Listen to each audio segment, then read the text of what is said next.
Hello বন্ধুরা, সবাই কেমন আছো? আশা করি সবাই ভালোই আছো। তো ছেলের বায়না পূরণ করতে ওকে ঘোরাতে নিয়ে আসলাম স্পারে। তো স্পারে এসেও দেখলো ওখানে একটা নৌকো দাঁড়িয়ে আছে। তো নৌকোতে ওঠার জন্য পাগল হয়ে গেছিলো। তো আমি উঠতে যাচ্ছিলাম না, আমার খুব ভয় লাগে। তো ওর মনের আশা পূরণ করতে উঠতেই হলো। তো দেখো আমরা উঠে পড়লাম নৌকোতে। নৌকোতে দুজনে 100 টাকা করে নিবে বললো, অনেকটা দূরে ঘোরাবে। তো চলো দেখি কতটা দূর ঘোরায়। তো বাবান খুব এক্সাইটেড আর কি। দেখো জুতো খুলে স্টার্ট করে দিয়েছে। আমি জুতো খুলতে হবে না, তবু ও জুতো খোলা স্টার্ট করে দিয়েছে। খুব আনন্দ পাচ্ছিল, মজা পাচ্ছিল, মানে প্রথমবার নৌকোতে উঠছে ও।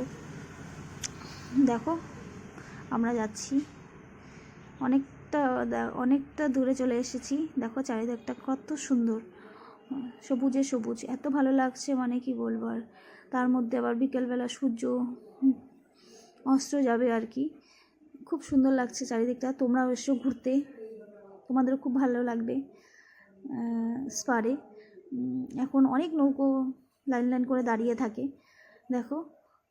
তো আমাদের খুবই ভালো লাগলো। ভিডিওটা ভালো লাগলে অবশ্যই লাইক শেয়ার করে দিও। তো চলো এবার আমাদের রিটার্ন হওয়ার পাওলা। তো নৌকোটা রিটার্ন হচ্ছে। ভিডিওটা ভালো লাগলে অবশ্যই অবশ্যই অবশ্যই লাইক করে দিও। চলো টাটা, বাই বাই।